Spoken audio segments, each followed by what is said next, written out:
berpikir untuk memurikan batik Kota Probolinggo, Mas Agus. Merekor murikan. Ya, merekor murikan. Ya, merekor murikan batik Kota Probolinggo. Nah, waktu itu kita mengambil tema batik Probolinggo untuk ekor batik pengantin Kota Probolinggo zaman dahulu kala. Jadi kita mengambil ekornya itu 100 meter, Mas Agus. 100 meter untuk ekornya, ekor pengantinnya. Motifnya 651 motif, tidak boleh sama. Karena kenapa kok 651? Pada saat itu Kota Probolinggo ulang tahun yang ke 651. Jadi makanya kita mengambil 651 motif dengan panjang 100 meter. Karena apa kita mengambil 100 meter?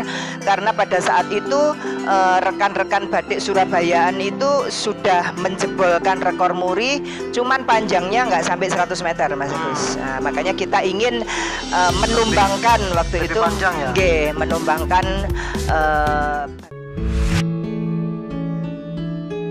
100 meter untuk ekornya, ekor pengantinnya.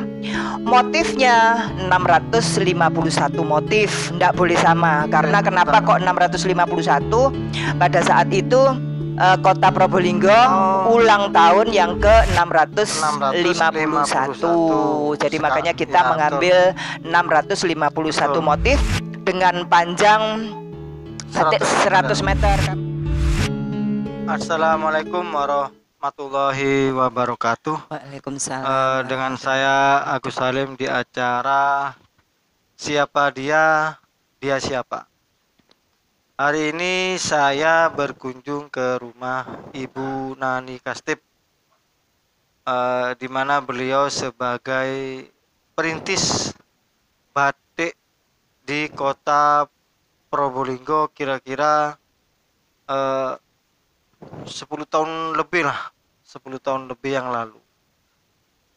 Monggo Mbak Nani diperkenalkan dan sharing cerita lah bagaimana dulu, saya panggil Mbak ya, Mbak Nani ini berjuang untuk membesarkan pengrajin batik di Kota Probolinggo.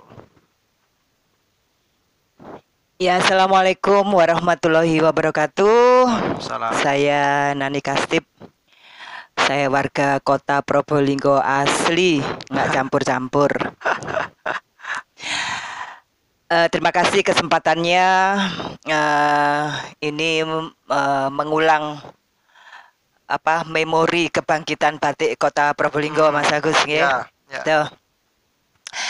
Jadi memang untuk batik Kota Probolinggo itu munculnya sendiri saya nggak seberapa tahu. Itu mungkin teman-teman pembatik yang senior itu yang paham. Cuman mereka itu bertemu dengan saya itu tahun 2008. Itu bertemu dengan saya. Kemudian kita ngobrol-ngobrol bagaimana batik Kota Probolinggo waktu itu bisanya dikenal oleh kotanya sendiri maupun untuk kota-kota di luar Probolinggo. Itu Mas Agus. Kemudian kita ngobrol-ngobrol, kita berpikir bagaimana kalau membuat sesuatu yang luar biasa, Mas Agus, karena kalau untuk kita bersaing secara normal gitu, untuk bersaing begitu saja itu sulit, Mas Agus, ya.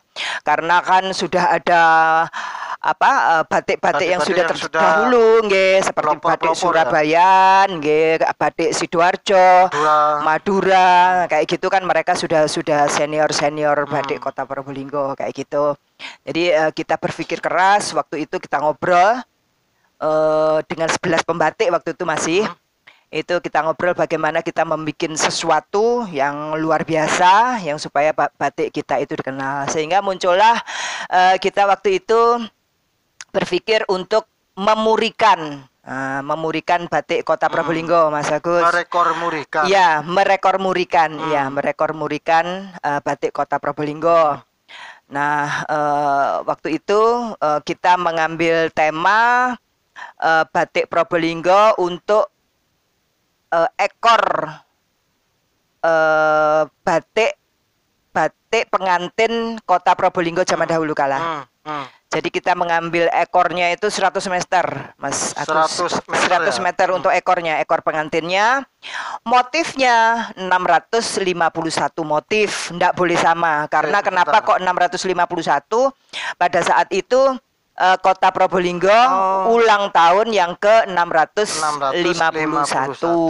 Jadi makanya kita mengambil 651 motif dengan panjang batik 100 meter. Karena apa kita mengambil 100 meter?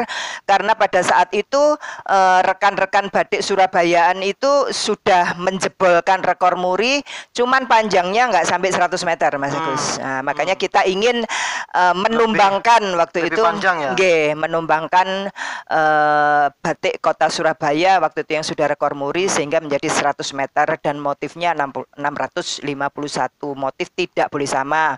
Dan motif itu digarap oleh 11 pembatik pada saat 11 itu. 11 batik ya. Warga Kota Probolinggo. Warga Kota Probolinggo. Jadi satu pembatik itu kalau tidak salah waktu itu dibagi untuk 70-an motif. Satu pembatik itu tidak boleh sama, Mas Gus. Itu yang luar biasa, ya. Dan insya Allah kain batiknya itu sekarang ada di museum mungkin ya, di museum Kota Kalau boleh tahu 11 pembatik itu apa enggak, Mbak? Nama-namanya. Oh ya, waktu itu insya Allah ada Mas Agus, ada Mbak Ida, ada Mbak Rina, ada Mbak Mita, ada Ibu Maliha, ada Mas Hendro, ada Mbak Nanin, ada Mas Made, ada Pak Wasis, ada Mbak Yofi. Oh ya, ya Mbak Yofi, satunya siapa ya, saya kok lupa ya. Niko bukan? Waktu itu Mas Niko masih belum termasuk salah satu pembatik yang muncul awal. Mas Niko itu generasi muda berikutnya. Oke. Gitu, nggih. Saya lupa satunya siapa gitu loh. Satu lupa ya. Nggih. Oke. Mbak Nani, sebelum urusan merekor murikan batik Kota Probolinggo, dulu yang pernah saya ikuti Mbak Nani itu kan sempat mempromokan batik Kota Probolinggo itu kemana-mana gitu, Mbak Nani. Ya. Gimana ceritanya, Mbak Nani? Ya, jadi gini, ini menyambung muri tadi itu ya, menyambung muri dulu ya. Jadi kita tahun 2010 itu merekor murikan batik Kota Probolinggo dan mendapatkan sukses besar lah, Mas Agus ya, sehingga seluruh Nusantara itu jadi mengenal batik Kota Probolinggo, ya. Kemudian karena waktu itu saya masih aktif di event organizer ya dalam hal fashion ya, fashion gitu. Sehingga saya kalau ke Jakarta ke mana itu selalu membawa Mas Agus, selalu membawa batik Kota Probolinggo untuk numpang di fashion show kan kepada teman-teman gitu ya. Numpang nih ceritanya Mas Agus gitu. Jadi memang itu awalan dari kita untuk mempromosikan batik Kota Probolinggo, karena memang waktu itu kita tidak punya dana khusus untuk promosi, Mas Agus gitu. Iya, kita nggak punya memang. Jadi tidak ada itu ya, pinter-pinternya kita untuk menjalin hubungan dengan teman-teman gitu loh, Mas Agus. Jadi disiukan batik Kota Probolinggo di Jakarta, di Malang, di Surabaya, di Banyuwangi itu Mas Agus, bersama-sama dengan batik-batik lokalnya mereka seperti Banyuwangi kan Gajah Uling dan sebagainya itu.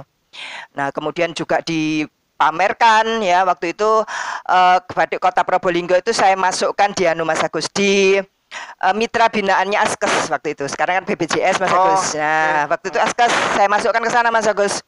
Dan Askes waktu itu luar biasa, Mas Agus, untuk merangkul para UKM binaannya itu, sehingga batik Kota Probolinggo termasuk salah satunya itu sering diikutkan Mas Agus pameran-pameran di kota besar seperti Surabaya, Inakraf di Jakarta itu sudah berkali-kali, Mas Agus, kayak gitu. Sehingga sampai saking viralnya pada saat itu, Mas Agus nggih, sampai batik Probolinggo itu bisa dipamerkan di Singapura ya, oleh Askes ini yang bawa, Mas Agus. Singapura. Askes itu ibaratnya kan link dari Mbak Nani ya? Iya, iya. Jadi yang membawa saya memang karena pada waktu itu saya dipercaya oleh Askes itu untuk menjadi duta UKM-nya gitu. Jadi termasuk batik Kota Probolinggo itu selalu saya bawa. Jadi waktu itu Askes itu memberangkatkan batik Kota Probolinggo, ya termasuk saya yang berangkat itu ke Singapura, ke Malaysia, ke Bangkok, kemudian Jepang, dan sebagian negara Eropa seperti waktu itu Swiss dan Belanda, Mas Agus. Saya gitu. ikut ke sana ya?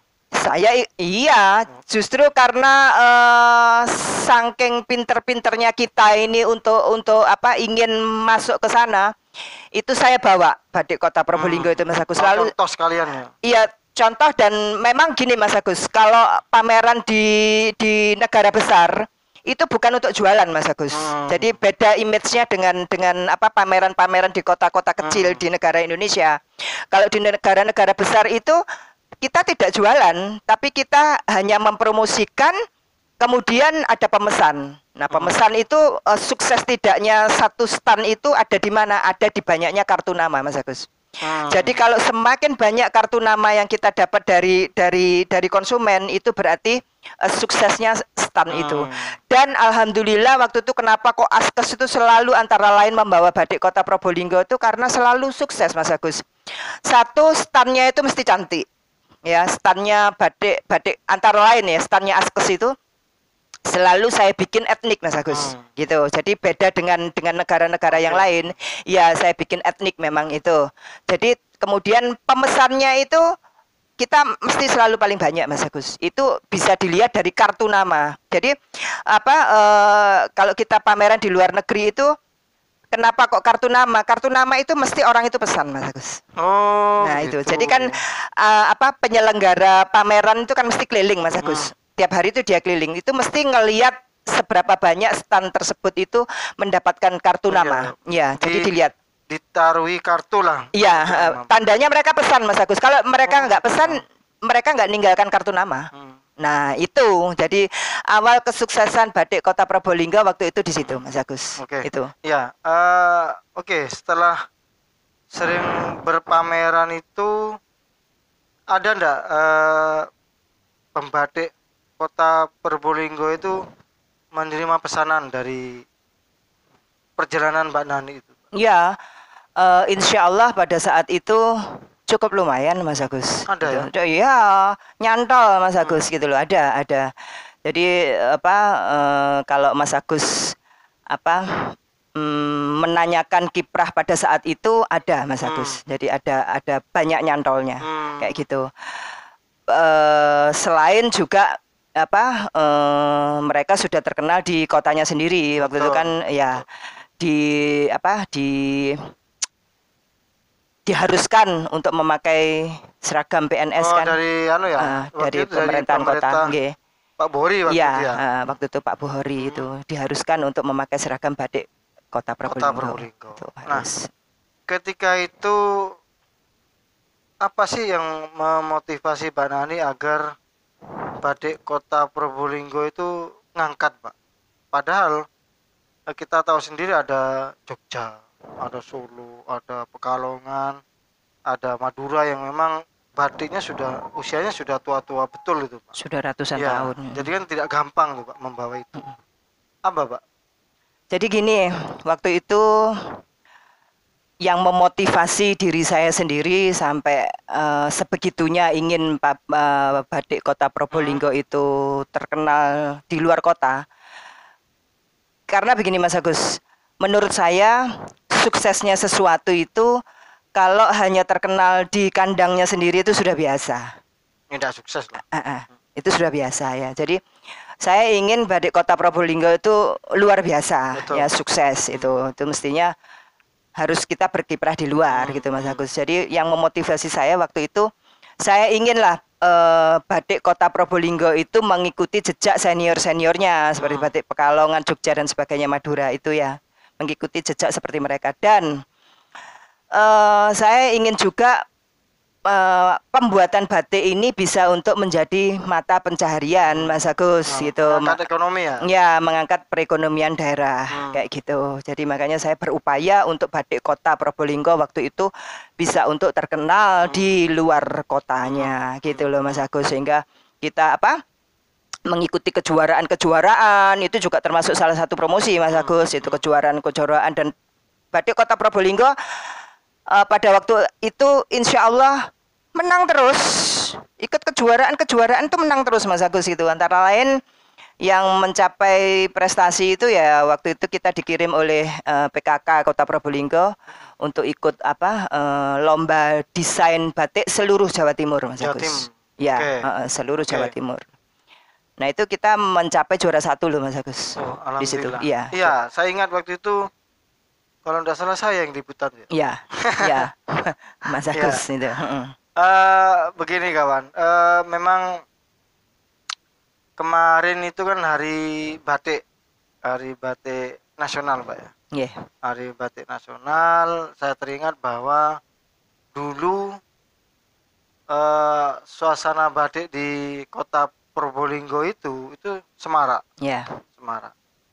Nah, kok lama meredup, ini pandangan saya. Tiba-tiba saya ingat, oh iya, dulu kan kalau tidak salah Mbak Nani Kastip dulu yang mempelopori untuk mempromokan karya pembatik di kota Probolinggo. Nah, oke Mbak, sekarang ke urusan muri. Rekor muri kan tidak gampang Mbak. Pada saat itu sangat tidak gampang Bagus. Tidak gampang dan memang harus realita dengan lapangan. Jadi apa sih mengapa harus direkor murikan dengan Mbak Nani begitu Pak? Monggo Pak. Ya. Seperti saya bilang tadi Mas Agus, kalau kita akan menjual batik Probolinggo ini secara normal memang kesulitan kan gitu. Jadi kita tuh harus membuat batik Probolinggo ini satu event yang luar biasa dan didengar oleh Nusantara ini kan begitu. Jadi kita waktu itu dengan 11 pembatik rembukan kita memurikan batik kota Probolinggo ini gitu Mas Agus. Nah waktu itu saya telepon langsung ke Semarang ya Mas Agus ya, ke anak buahnya Pak Jaya Suprana itu. Waktu itu memang begini, saya bukan ditantang ya, ditanya betul apa tema yang akan diangkat sehingga kok beraninya untuk memurikan. Nah saya bilang waktu itu saya ingin mengangkat pengantin kota Probolinggo zaman dahulu kala. Kemudian ekornya adalah 100 meter dari batik. Kemudian motifnya adalah 651. Kaget mereka waktu itu Mas Agus. 651 Bu katanya. Iya 651. Kenapa 651? Karena kota saya waktu itu adalah ulang tahun yang ke 651 dalam rangka itu. Itu. Terus mereka bilang sama saya, itu sungguh ya Bu ya 651. Loh sungguh Pak, saya gitu. Ya oke. Kemudian waktu itu masih belum ter-ACC dulu Mas Agus, masih di list untuk pendaftaran. Iya Mas Agus, kita masih didaftar dulu, belum di ACC masih Mas Agus, didaftar dulu. Nah kemudian kurang satu bulan dari hari yang saya tentukan, kan yang milih harinya saya Mas Agus itu, lupa saya waktu itu tanggal berapa. Tapi yang jelas tahun 2010. Nah itu kurang 1 bulan mereka telepon kembali. Mereka minta untuk saya mengirim foto proses pembuatan batik Probolinggo itu sampai di mana. Nah waktu itu saya, bentar. Berarti itu harus memang diproses sendiri ya? Iya. Bukan beli enggak, harus diproses sendiri. Waktu itu kita dibantu juga oleh teman-teman SMK 3 Mas Agus, bagian busana, termasuk Mbak Lina CS itu. Diproses dibantu oleh mereka gitu. Jadi 11 pembatik dibantu oleh rekan-rekan SMK 3. Jadi mereka itu sepanjang itu Mas Agus, kalau enggak salah waktu itu mencucinya itu di sungai loh Mas Agus. Iya karena enggak bisa saking panjangnya ya. Ya, saking panjangnya Mas Agus itu. Jadi apanya itu gini. Jadi 651 itu enggak terpotong-potong loh batiknya Mas Agus. Itu nyambung loh Mas Agus. Oh, bukan jahitan ya? Enggak Mas Agus. Jadi itu ini kalau jahitan ya nggak bisa Mas Agus itu. Oh. Jadi ini, jadi makanya waduh, saya luar biasa. Saya angkat jempol pada pembatik pada saat itu sudah menciptakan 651 motif tidak sama dan mereka tuh harus mengerjakan di sepanjang 100 meter itu Mas Agus. Gitu. Jadi makanya waktu itu kurang 1 bulan itu sama Muri sudah saya dimintai foto untuk prosesnya sudah sampai mana Mas Agus gitu. Jadi saya foto terus. Jadi perjalanannya sebagai mereka bukti bahwa nggih. Ini memang proses. Nggih, proses dan diproses sendiri enggak, proses dan diproses sendiri. Jadi nama-nama pembatiknya waktu itu juga ditanya sama mereka. Kemudian proses membatiknya di mana itu juga kita harus kirim kepada mereka tempatnya di mana, anunya gitu loh Mas Agus. Itu. Jadi kurang 1 bulan kita dimintai foto-foto prosesnya itu. Kemudian Mas Agus kurang 4 hari dari tanggal yang ditentukan itu Mas Agus, mereka masih telepon lagi Mas Agus ke saya bahwa benar ini 100 meter dan 651 motif. Karena mereka tidak ingin ada pembohongan publik. Gitu. Oke, jadi sebentar. Jadi mereka ini tidak ingin terjadi pembohongan publik. Jadi rekor Muri ini memang harus nyata dan terproses dan memang ada bukti-buktinya kan itu. Nggih. Pada saat itu syarat-syarat untuk saya itu sedemikian ketatnya Mas Agus pada saat itu tahun 2010 itu. Bayar enggak sampai? Kalau untuk membayar itu saya bingung jawabnya Mas Agus. Yang jelas mereka itu meminta akomodasi. Oh iya. Itu ya hanya itu saja. Anunya itu ya, jadi seperti ya akomodasi lah Mas Agus ya, seperti hotel, makan dan sebagainya itu ya. Enggak tanggung panitia kan ya? Enggak, mereka memang itu seluruh timnya waktu itu 5 sampai 7 orang atau 8 orang lupa saya Mas Agus. Pokoknya kurang dari 10.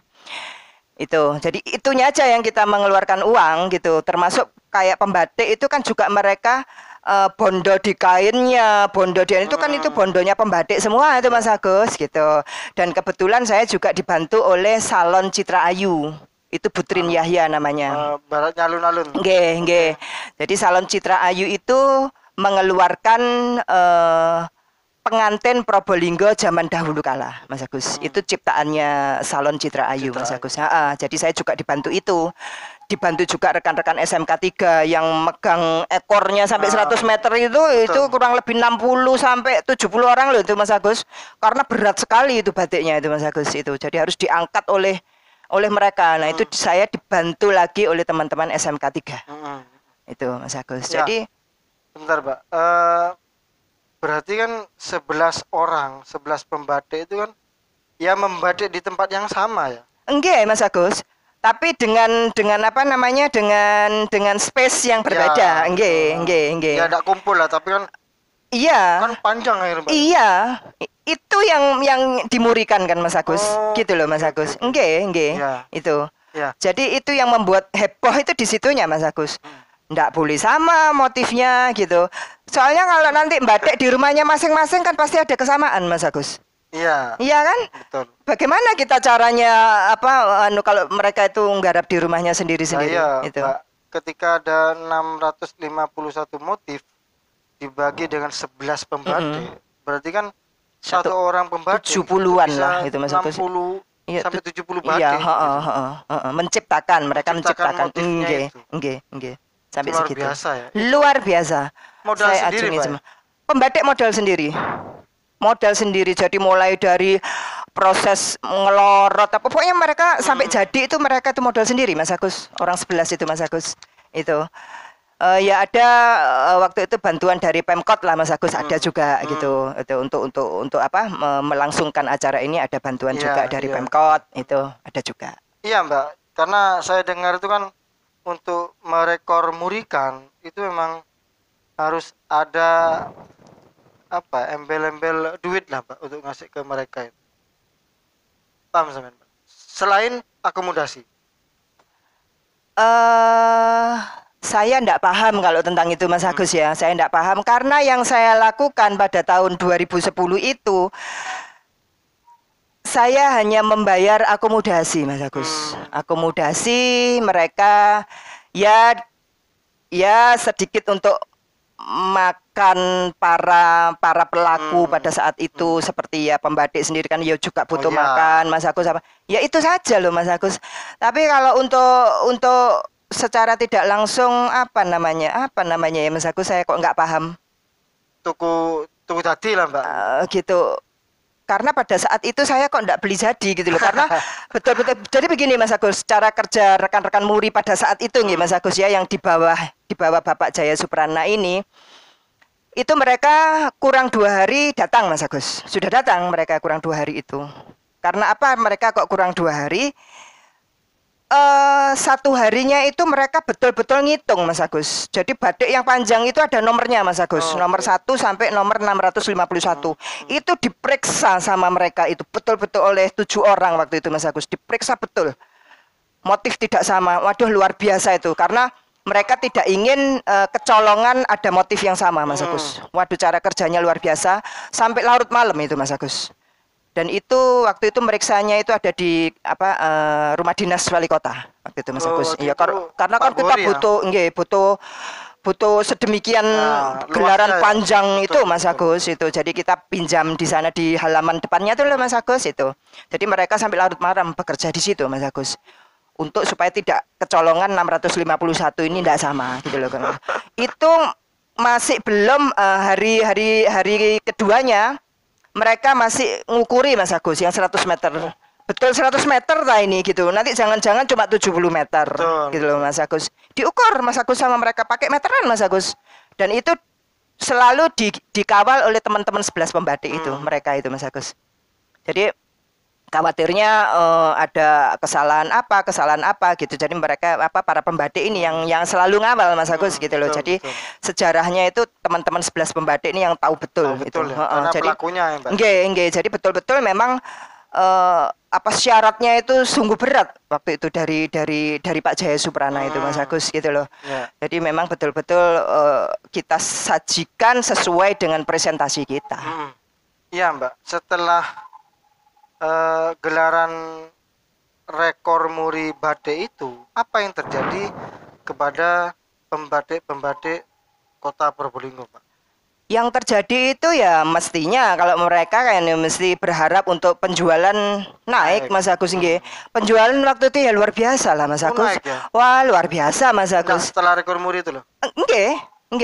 Penjualan luar biasa Mas Gus. Itu kan terus senusantara mengenal batik Kota Probolinggo. Jadi waktu itu mereka itu banyak pesanan dari luar Jawa Mas Agus. Sampai lupa saya dari mana, Kalimantan Tengah apa enggak salah itu. Dari Kalimantan Tengah, dari mana gitu loh Mas Agus. Itu tambah mendongkrak Mas Agus. Tambah mendongkrak. Nggih, selain dibantu oleh teman-teman Askes ya, pameran kemana-mana, kemudian kita merekor murikan gitu, kemudian kita menjadi juara di mana-mana, itu tambah mendongkrak untuk mereka. Ya, artinya kan begini Mbak,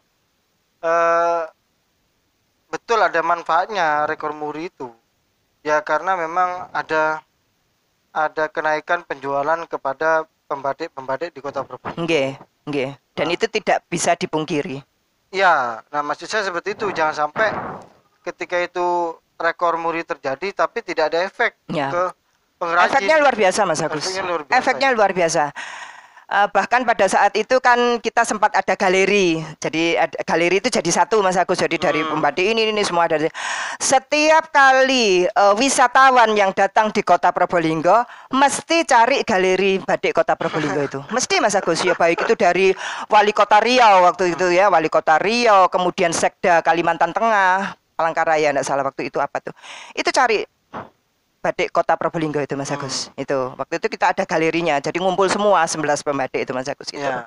Jadi efeknya luar biasa Mas Agus. Itu tidak bisa, sekali lagi tidak bisa dipungkiri. Betul. Mereka 11 pembatik ini merasakan betul moncernya batik Kota Probolinggo pada saat itu. Waktu itu. Nggih. Itu. Waktu 2010 2011 lah. Ya, sampai mereka tuh moncer ya sampai 2014 14 Pak ya? Enggak, 15 16 tuh masih Mas Agus. Masih ya? Masih. Bertahan lama mereka Mas Agus. Efeknya luar biasa. Efeknya luar biasa. Gini Mbak, sepanjang waktu itu 2010 sampai 2016 an itu kan tetap aja mereka berjuang dan Mbak Neni berjuang untuk supaya tetap top ya batik Probolinggo ini Pak. Iya, memang kan gini Mas Agus, satu produk kalau tidak ada promotor dan marketing yang handle, masa bisa jalan Mas Agus? Iya betul. Gitu loh. Itu jadi memang kita harus tim ini harus bersinergi kan Mas Agus, kan kayak gitu. Jadi ini namanya tim yang handal kan begitu. Ya. Jadi ada tim handal lah, tim yang bagus. Oh ya, yang bagus. Jadi waktu itu kita solid Mas Agus. Jadi marketingnya solid, pembatiknya juga solid. Jadi guyup waktu itu Mas Agus, sehingga penjualan mereka ya terdongkrak. Malah waktu itu saya dengar juga dari teman-teman, satu misal ada pesanan dari mana, misalnya dari kota mana gitu, itu pesennya sampai 100 unit misalnya gitu. Itu mereka bagi Mas Agus. Waktu itu masih ada 11 kan pembatiknya. Bagi pekerjaan ya. Iya, gitu. Jadi ekonominya merata Mas Agus. Jadi semua dapat. Jadi 100 dibagi 11 orang. Tiap orang dapat berapa? Motifnya kayak apa? Oh, kayak gini, motifnya gini. Warnanya campurannya kayak gini. Mereka berembuk. Jadi sama semua. Gitu loh Mas Agus. Gitu ya? Sampai segitunya waktu itu. Makanya saya bilang tidak bisa dipungkiri pada saat itu mereka sempat mengenyam kejayaan. Ya, gitu. Naik daun lah. Gitu. Ya. Siapa yang tidak kenal batik Kota Probolinggo? Betul. Itu Mas Agus. Ya. Memang diharapkan batik Kota Probolinggo itu memang harus ngetop ya, harus terus naik. Karena apa? Kita ini masih junior kan begitu Mbak? Oh iya. Masih muda sekali. Sangat muda Mas Agus. Betul. Iya. Jadi ketemu saya tahun 2008. Kemudian kita merekor murikan tahun 2010. Berarti kan kancah kita itu di kurun 2 tahun itu sudah luar biasa toh Mas Agus, dari betul. 2008 ke 2010. Ya kan itu loh. Itu untuk sekelas batik junior, itu luar biasa itu Mas Agus. Mbak, waktu itu kan masih ada 11 pembatik. Kira-kira mereka terbayang enggak bahwa jadi pengrajin batik akan sukses begitu waktu itu? Pada saat itu. Oh iya. Mereka malah waktu itu membayangkan ingin ada kampung batik. Kampung batik Kota Probolinggo. Sudah membayangkan seperti itulah Mas Agus itu. Ya. Tapi belum terlaksana sampai sekarang. Belum terlaksana karena sekarang kan galeri yang dulu kita punya juga sudah tutup. Dulu kan galeri itu menampung semua pembatik itu gitu loh Mas Agus. Itu juga sudah tutup.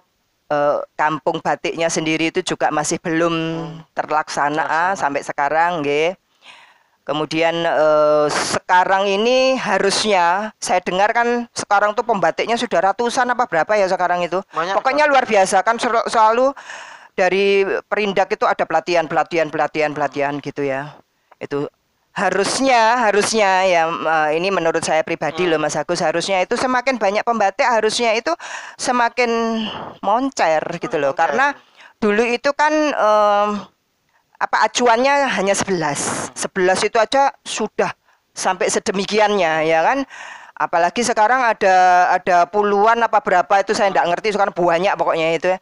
Itu harusnya tambah lebih moncer lagi Mas Agus kayak gitu. Ya, jadi saya setuju dengan Mbak Nani. Mungkin begini pemikiran saya begini. Kopindak mestinya tidak menambah pengrajin batik lagi, Mbak. Begini, kalau memang ditambah terus pengrajin batik lagi, itu maka akan semakin banyak pasaran dan murah akhirnya. Karena banyak yang ngerti. Nah, kalau usul saya, Kopindak cari alternatif lain untuk agar supaya UKM yang lainnya juga moncer. Batik stopis, batik cukup mungkinlah 25 orang, 30 orang, yang lainnya harus bergaya dengan bentuk yang lain. kan betul Mbak. Contohnya begini, ketika musim mangga hanya beberapa pohon mangga yang berbuah maka mahal mangga. Tapi kalau semua musim mangga terus berbuah semua maka murah mangga. Nah kita kan tidak mengharapkan batik itu kan murah harganya Mbak. Itu tapi menurut saya Mbak. Tapi kan batik kan lain Mbak. Harganya kan lain motif, lain warna, lain corak, maka lain harga. Betul. Nah, seperti sekarang perjalanan Mbak Nani di kancah batik waktu itu kan sangat melelahkan Pak. Kalau lihat Mbak Nani dulu itu Pak. Olehnya apa Pak kira-kira? Sampean. Untuk saya pribadi. Iya. Ya, ini kalau ditakoni olehnya apa itu mungkin begini Mas Agus. Untuk saya pribadi olehnya adalah saya bisa bermanfaat untuk pada waktu itu 11 Mas Agus ya. Saya bisa bermanfaat untuk 11 pembatik itu. Itu saja olehnya Mas Agus. Dan kemudian yang kedua, saya bisa meluaskan sayap saya untuk banyak mengenal orang kan Mas Agus. Ya, jadi saya bisa diberangkatkan ke luar negeri dan sebagainya. Itu kan antara lain atas dasar saya membawa batik Kota Probolinggo. Kayak gitu. Itu kemanfaatan untuk saya pribadi Mas Agus. Saling bermanfaat lah. Nggih, kayak gitu kemanfaatan saya begitu. Jadi saya memang berharap sekarang ini batik Kota Probolinggo itu menggaung lagi lah Mas Agus seperti zaman dahulu kala mereka itu masih baru bangkit itu. Ya. Dan sekarang itu ada banyak beberapa pembatik yang masih muda Pak Nani.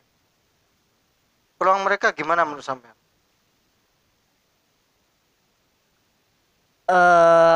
Masih muda itu dalam artian muda baru usia. Okay. Tapi untuk pengalaman di batik bagaimana Mas Agus? Muda ya mungkin tidak seberapa berpengalaman lah. Karena ada saya monitor ya Mas Agus ya. Ada pembatik yang usianya muda tapi pengalaman dalam proses membatikan dan sebagainya sudah matang. Ada itu, ada salah satu itu. Jadi saya berharap memang batik kota ini tidak terlalu banyak meninggalkan ciri khasnya lah Mas Agus. Tidak terlalu banyak meninggalkan ciri khasnya kota gitu loh. Kalau dulu kan yang dipertahankan itu kan mangga, anggur kan gitu ya. Betul. Manggur ya. Itu mungkin ada apa lagi 1000 taman dan sebagainya itu Mas Agus ya. Sekarang mungkin ya masih. Tapi saya lihat itu sudah begini. Mereka itu melihat motif yang komersial itu apa sekarang gitu loh di Nusantara ini gitu Mas Agus. Sehingga ya sedikit banyak motif kita itu kurang banyak dipertahankan. Kalau dulu zaman masih 11 pembatik itu ketika batik Kota Probolinggo keluar itu sudah tahu ikut Probolinggo pasti. Probolinggo. Iya. Ada cirinya Mbak ya. Iya, terutama untuk di mangga dan anggurnya itu dan mereka pada saat itu mengemas mangga dan anggur itu enggak mangga ngeplok gitu, anggurnya ngeplok gitu jadi diukir bentuk apa gitu sehingga orang itu setelah meneliti betul itu karpe mangga gitu loh. Itu loh Mas Agus. Jadi abstrak tapi bentuknya. Nggih. Saya mohonlah itu jangan ditinggal lah ciri khasnya kota itu. Ya. Sekarang kita bahas Mbak Nani. Waktu itu masih zamannya Bapak Bor. Nggih. Bagaimana tanggapan Pemda ketika itu ke pembatik-pembatik ini? Yang pertama, yang kedua ke event Mbak Nani sendiri, yang ketiga ke perkembangan batik Mbak waktu itu. Waktu itu nggih. Ya. Jadi pemerintahan kota waktu itu sangat memperhatikan kepada UKM batik saat itu. Iya. Kenapa kok saya bisa bilang begitu? Pameran-pameran itu selalu disupport Mas Agus. Gitu, selalu disupport. Kopindat mana Mbak? Iya, saya enggak paham ya waktu itu lewat dinas mana. Yang jelas itu para pembatik itu mesti jadi gini. Batik Kota Probolinggo itu pada saat itu ya dibawa oleh pemerintahan kota sendiri, juga saya bawa saya sendiri atas nama Askes. Jadi misalnya di Inakraf Jakarta itu mereka selalu punya 2 stand Batik Kota Probolinggo, satu dibawa oleh pemerintahan kota, satunya dibawa oleh Askes. Gitu. Jadi sekali jalan dapat 2. Okay. Itu mesti itu, baik mesti juga ya. Di Surabaya itu mereka dapat gitu. Jadi support memang ada Mbak dari... supportnya memang saya dengar dari teman-teman UKM pada waktu itu memang luar biasa. Ada, ya? Ada itu. Jadi apa mereka itu selalu ada kegiatan gitu loh Mas Agus. Itu termasuk event-event gitu ya, event-event batik, misalnya ada karnaval batik dan sebagainya. Betul, dan sebagainya. Itu Mas Agus itu kan termasuk salah satu promosi sebetulnya Mas Agus itu kan. Untuk sebuah event itu sebetulnya tidak usah dengan modal banyak Mas Agus ya, enggak usah dengan modal banyak, tapi yang penting itu event itu dikemas bagaimana kemudian di belakang harinya ada kemanfaatan. Itu saja. Jadi harus ada ya oleh-olehnya lah. Iya Mas Agus. Jadi untuk apa kita hanya menggelar tapi kemudian hanya selesai di hari itu. Kan buat gitu. Duit, Pak. Iya. ya itu maksud saya harus begitulah. Saya pernah sempat dengar dan pernah membaca dan melihat lah. Dulu ada BBC. Bayu Angga Batik Karnival. Iya. Itu kiprahnya gimana, Pak? Pada saat itu BBC itu bertahan 4 tahun kalau tidak salah. 4 apa? Ya, iya Mas Agus, sempat lama itu. Dan itu memang kenapa kita membuat lagi salah satu komunitas yang untuk mengangkat batik Probolinggo. Waktu itu di BBC memang batiknya itu harus batik Kota Probolinggo Mas Agus. Nggak boleh kita nyomot batik luar, nggak boleh Mas Agus. Boleh. Nah, dengan di situ kan daya jual dari UKM batiknya sendiri kan ngangkat Mas Agus, karena pelaku karnaval itu harus membeli batik kotanya sendiri Mas Agus gitu loh. Jadi BBC itu tujuannya memang untuk salah satunya adalah untuk meningkatkan daya beli batik Kota Probolinggo Mas Sampai Agus. Event kemana tuh Pak BBC itu? BBC itu alhamdulillah waktu itu yang dekat-dekat saja ke Lumajang, kemudian ke Kabupaten Probolinggo sendiri, kemudian ke Banyuwangi juga sempat, kemudian ke Jakarta sendiri juga sempat Mas Agus, kemudian ke Semarang Mas Agus. Itu. Jadi di Semarang waktu itu kita show di Mas Agus di depannya Lawang Sewu Mas Agus. Oh iya. Ya, itu di situ Mas Agus. Di sana ya. Nggih. Ya, mereka kan membawakan Nun Sewu ketika ada apa itu? Karnaval apa Pak? Jadi begini, konsepnya BBC pada waktu itu kan kita bukan konsep karnaval saja, jadi hanya di jalan aja. Kita akan ada konsep menari Mas Agus. Ya, ada konsep menarinya juga BBC itu, tapi menarinya itu juga mengangkat Nusantara Mas Agus. Jadi ada jaran bodak, ada tari Bali, ada Kalimantan begitu Mas Agus. Itu kan disiarkan Pak. Artinya diumumkan ke penonton-penonton bahwa ini apa ya, budaya Probolinggo dengan batik khas kota. Gitu ya? Enggak Mas Agus. Ya, jadi ya pasti itu disiarkan, itu pasti Mas Agus. Pasti, ya. Salah satu kiprahnya itu di situ Mas Agus.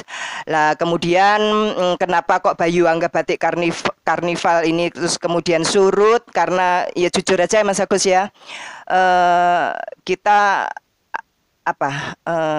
kurang di pendanaan Mas Agus. Jadi kalau anak-anak pada saat itu anak-anak itu kan bondol sendiri ya Mas Agus. Ya. Karena tidak ada yang mensuplai dana ke kita itu. Jadi anak-anak ini tiap orang ini bondol sendiri Mas Agus gitu. Sampai habis jutaan itu mereka bondol sendiri. Iya, kalau untuk sebuah kostum karnival Mas Agus enggak bisa.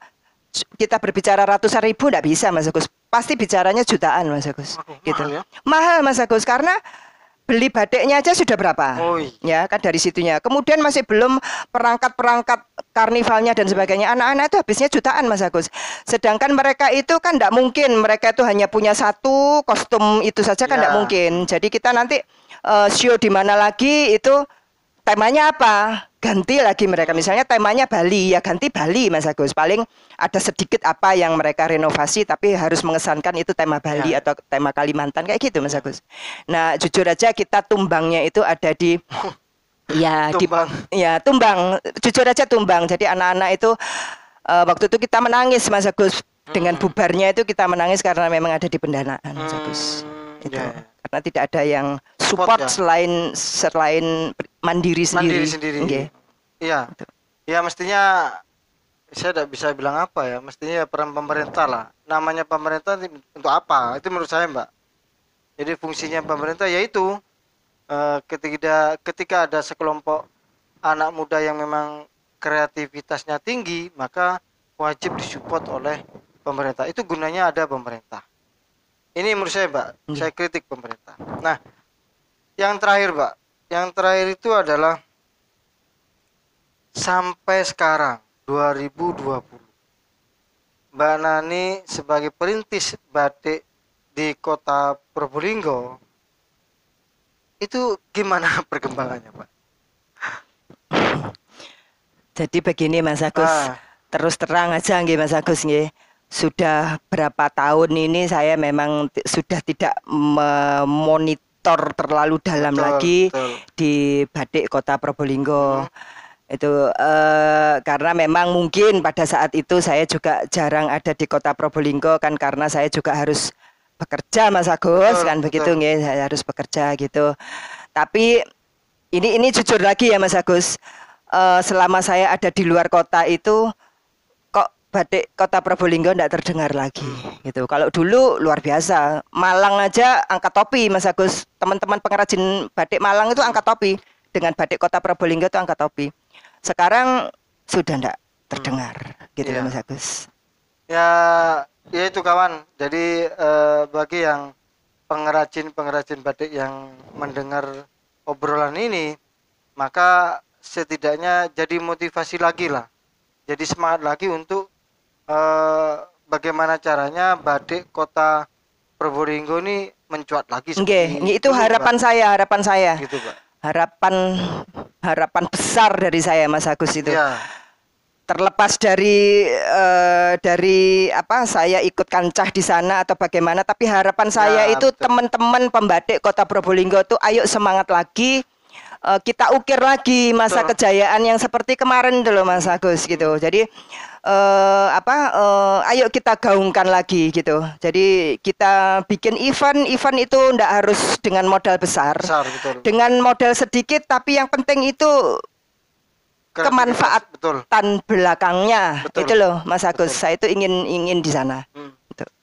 Ya, demikian obrolan saya dengan Mbak Nani Kastip, salah satu pelopor munculnya dan mencuatnya batik Kota Probolinggo. Juga ke-11 batik itu kan. Jadi ada 11 pengrajin yang juga ikut andil besar untuk membesarkan dan mengharumkan nama batik Kota Probolinggo.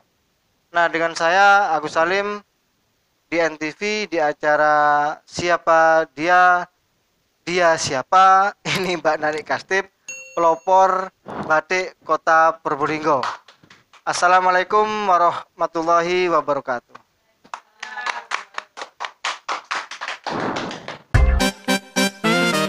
NTV